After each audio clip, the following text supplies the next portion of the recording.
Okay, I still haven't made my own video about determinism or predeterminism.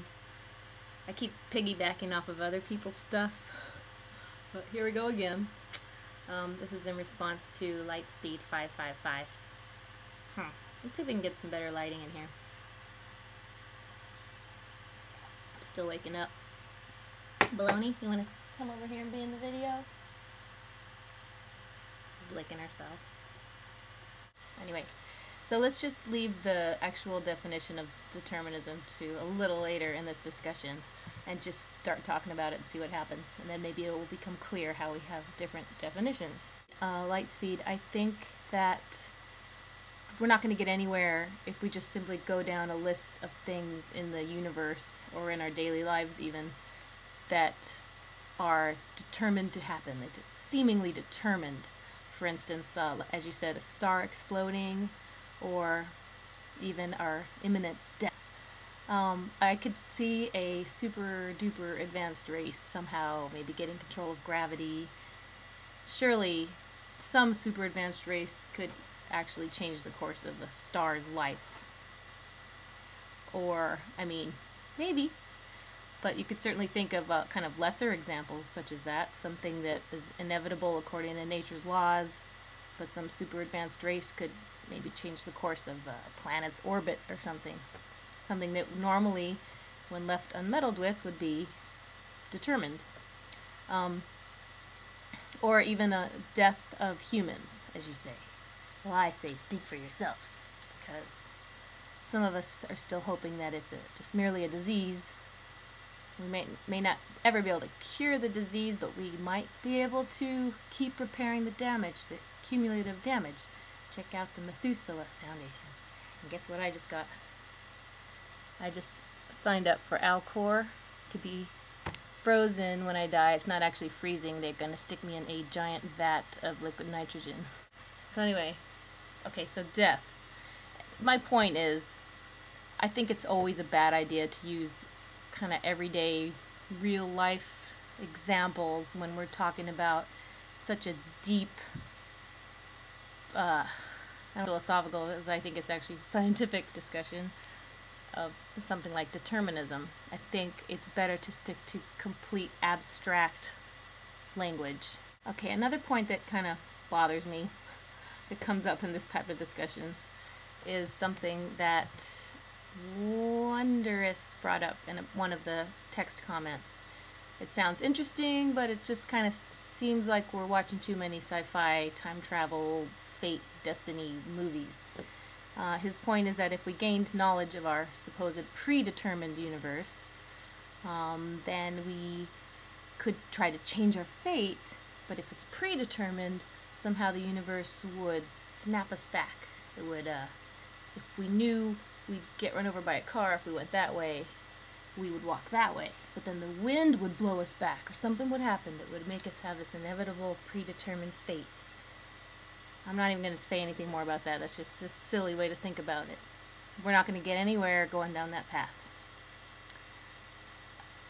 We're not talking about determinism at all if we start using language like that.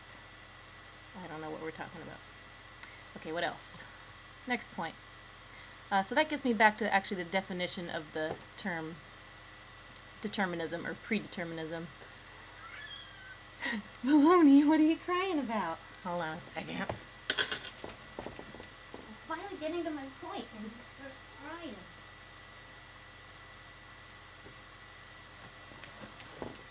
Okay, another quote. Wonderist said, "To claim predeterminism, you would have to be able to say that the final state of the universe is known ahead of time."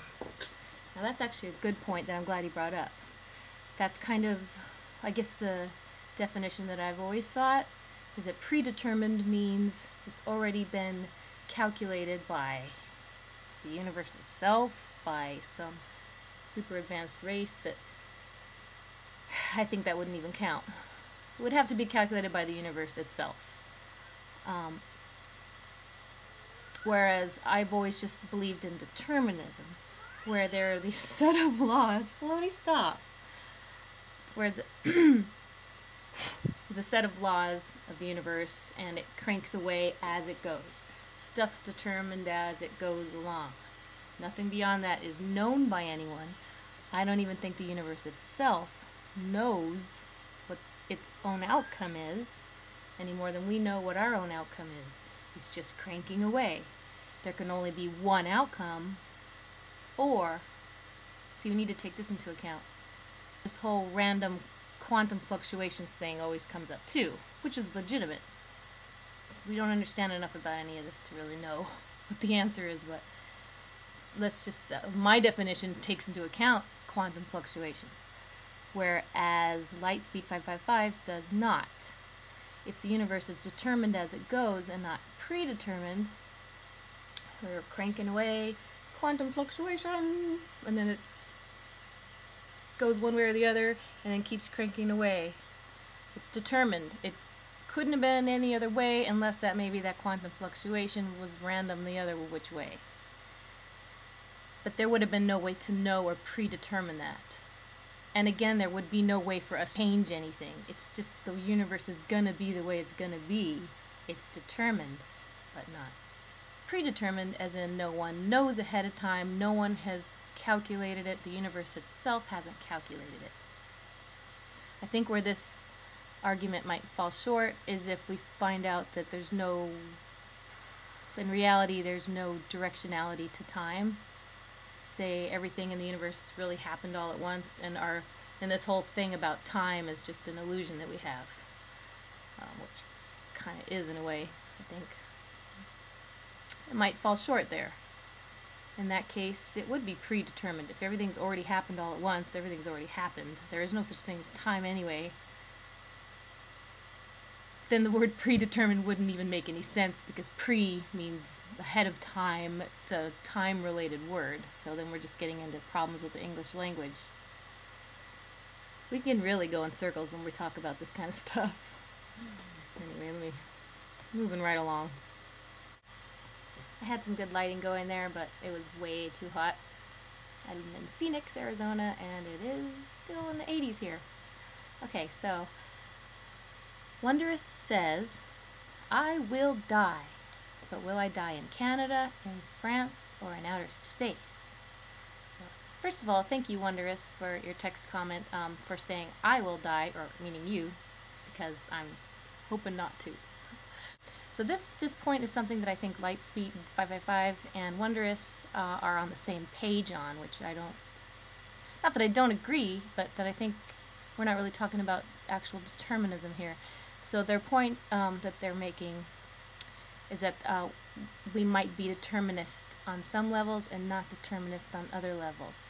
Lightspeed says he thinks we're determinist on a cosmological scale as far as stars exploding and stuff, but maybe we're not determinist on our everyday kind of scale.